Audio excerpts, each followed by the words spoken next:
कर दुनिया जाए तेल लेने ऐश तू कर यार, क्या हो गया? वो सर आपने देखा कैसे कैसे एसएमएस आ रहे हैं सर, मैं क्या करूं, क्या जवाब दूं बातों का सर। वो जैद आमिद साहब भी कर रहे हैं एसएमएस।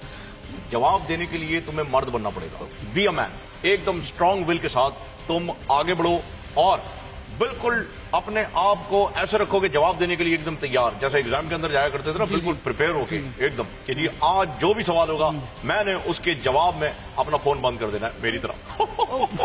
सर आप तो फोन कर देते, मुझे 10 काम होते सर, ऐसे कैसे मैं फोन बंद कर दूं और मैं आपको वो मैसेज पढ़ाऊं ना जो जैद आमिद साहब ने किया, तो आपको पता चलेगा जवाब देने की आप बात कर रहे हैं। पहली बात तो ये मुन्ने के जो तेरे 10 काम होते हैं ना, उसमें से 9.5 काम तो तुझे मैं ही बताता हूँ। तो जब मेरा ही फोन ऑफ होगा तो तुझे कौन बताना है आधे काम के लिए। और दूसरी बात ये है कि अब इसने क्या कह दिया जैद आमिद ने? ओ सर जैद आमिद साहब का मैसेज आया, वो कह रहे हैं अपने मालिक से बोलो अगर इतनी हिम्मत है ना तो आके मेरा मुकाबला करे, मैं 65-64 सब ठीक करता हूँ। Very good. जैद आमिद को अभी लिखो, मैं कहता हूं अभी लिखो और खुल के लिखो और मेरी तरफ से लिखो।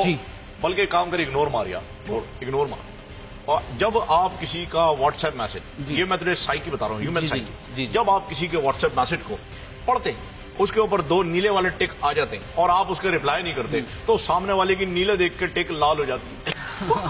सर बात आपने सही कही, लेकिन सेठी साहब मुझ में आप जैसी बेशर्मी नहीं है, मैं क्या करूं? तो बेटा बेशर्मी नहीं, अगर बेशर्म नहीं बनोगे तो बड़े आदमी कैसे बनोगे? हाउ?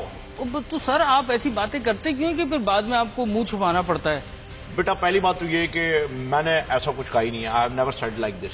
अच्छा, आप अब हर दफा की तरह एक तो आप मुकर भी जाते हैं। मैं आपको बताऊं, मैंने कुछ नहीं कहा अंकल, मैंने कुछ नहीं कहा मैं ये वाली चीज खाऊंगा, मैंने कुछ नहीं कहा अंकल मुझे चीज खानी है, मैंने कुछ नहीं कहा है। आई जस्ट मैंने नहीं कहा। सेठी साहब बहुत क्यूट लगे, आप बहुत क्यूट लगे, लेकिन सेठी साहब आप जो बातें करते हैं ना वो लोगों को बिल्कुल क्यूट नहीं लगती, मैं बता रहा हूँ आपको। और ये जो आप इंडिया और कश्मीर के बारे में बातें करते हैं सर, हद होती है सर किसी चीज की, मतलब हद यानी सीमा, यानी सीमा जो सरहद पर होती है। जी जी सीमा। मतलब आप अब उर्दू हिंदी पे आ गए सर, मैं आपसे क्या कह रहा हूँ, आप जो है वो हिंदी में शुरू हो गए। मन्ने my dear bloody fellow, Hindi बड़ी मीठी भाषा है। अच्छा, यू नो, कपड़ों को वस्त्र कहते हैं जी, तस्वीर को चित्र कहते हैं जी जी। ओए होए होए होए होए होए, क्या खूबसूरत।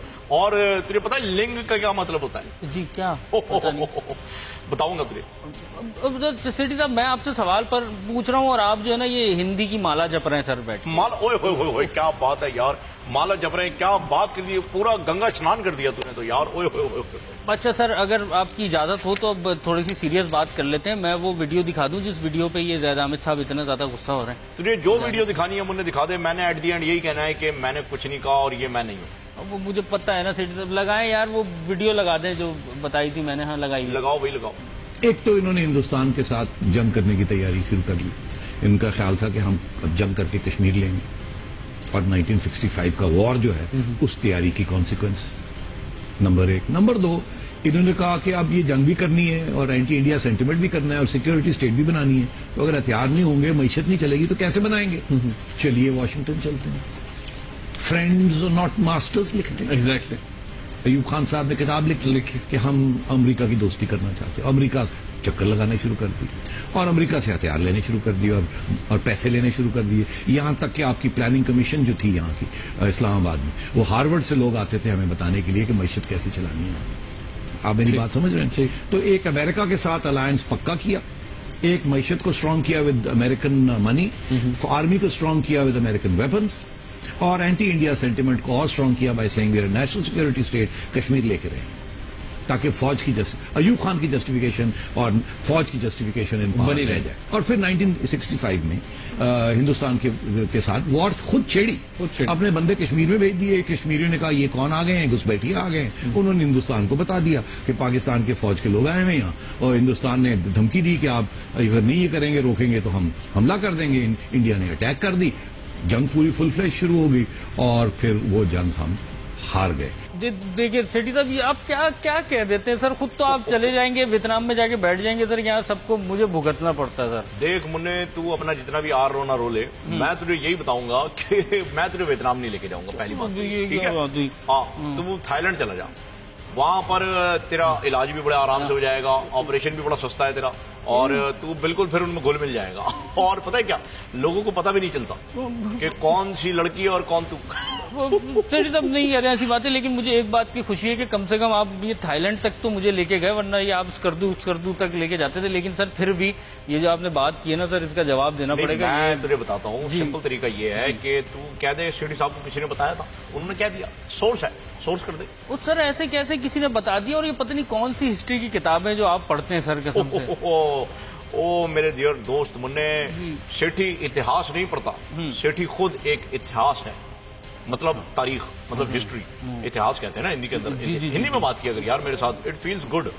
सेठी खुद एक इतिहास है, जो कि स्वयं यानी खुद से स्वयं, सेठी स्वयं एक इतिहास है। हाँ, और मैं पढ़ता नहीं इतिहास की किताबें, मैं खुद देखता हूँ चीजों को।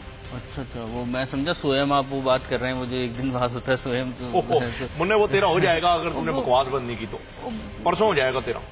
क्या सेठी साहब आप ऐसी बातें। अच्छा ये आप जो कह रहे हैं कि आप इतिहास बनाते हैं, अच्छा ये जो आपने कश्मीर वाली बात की, तो आप ये कहना चाह रहे हैं कि जब ये कश्मीर का मसला हुआ आप मौजूद थे?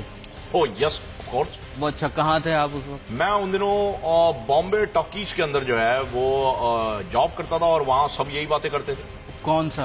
ये चिप्स वाला और सब्जी वाला और दूध वाला, चाय वाला, अखबार वाला, सब एवरीबडी। तो सेठी साहब ये चिप्स वाले और दूध वाले की बात पे आपने भरोसा? शर्म आनी चाहिए मुन्ने, तुझे शर्म आनी चाहिए। तू चिप्स वाले दूध वाले को धिक्कार रहा है? नहीं, शर्म आनी चाहिए तुम्हें, नर्क में जलोगे तुम। नहीं सर, तुम एक आज्ञाकारी पुरुष नहीं हो, बल्कि मैं तो कहता हूँ तुम पुरुष ही नहीं। सर मैं कैसी बात कर रहे हैं सर, लेकिन ये इसका मैं नर्क में नहीं जलना चाहता सर। कोई प्रायश्चित तो होगा पंडित जी इसका। पंडित जी कैसा प्रायश्चित? मतलब तुम प्रायश्चित करना चाहते हो? मैं प्रायश्चित करना चाहता हूँ पंडित जी। ठीक है, तो फिर ये यात्रा तुम्हारी शुरू होगी सोमनाथ के मंदिर से। सोमनाथ के मंदिर से तुमने जो है वो 1000 नारियल अपने सर पे रख के तुम्हें इस यात्रा को शुरू करना होगा, और तुम्हें जो है वो अग्निपथ के प्रस्ताव पर जो है वो आगे बढ़ना होगा। सर पहली बात तो ये कि एक लफ्ज मुझे नहीं समझ आया, इतनी हिंदी आपने बोल दी। और सर ये उधर सोमनाथ का मंदिर छोड़ दें, पाकिस्तान में कुछ करा लेना, कराची वराची इस्लामाबाद। ओ नहीं, इसके लिए तुम्हें जाना है हिंदुस्तान ही पड़ेगा, क्योंकि हिंदुस्तान की धरती पे ही तुम्हारा प्रायश्चित हो सकता है। पाकिस्तान के ऊपर तुम पाप कर सकते हो, नो प्रॉब्लम। तुम पापों का प्रायश्चित करने के लिए जो है वो तुम जाओगे हिंदुस्तान। अब तुम जल से जाओ, थल से जाओ या गगन से जाओ, ये तुम्हारी मर्जी है। अब सर ये देखें, एक फिर कंट्रोवर्शियल बात आपने कर दी, पाकिस्तान में पाप कर सकते हो, ये फिर आ जाएगा कोई? आने दे, नो प्रॉब्लम। जब आएगा तो मैं कह दूं मैं तो पाप सिंगिंग की बात कर रहा था, आप पाकिस्तान में पाप कर सकते हो। तेरा भाई ड्यूल मीनिंग बातें करके यूं निकल जाता है, इंडिकेटर इधर का देता है, निकलता इधर है। सेठी साहब ऐसे में सेठी साहब वो कह रहे हैं वो घोड़ा लेके आ गए, और उसके बाद आप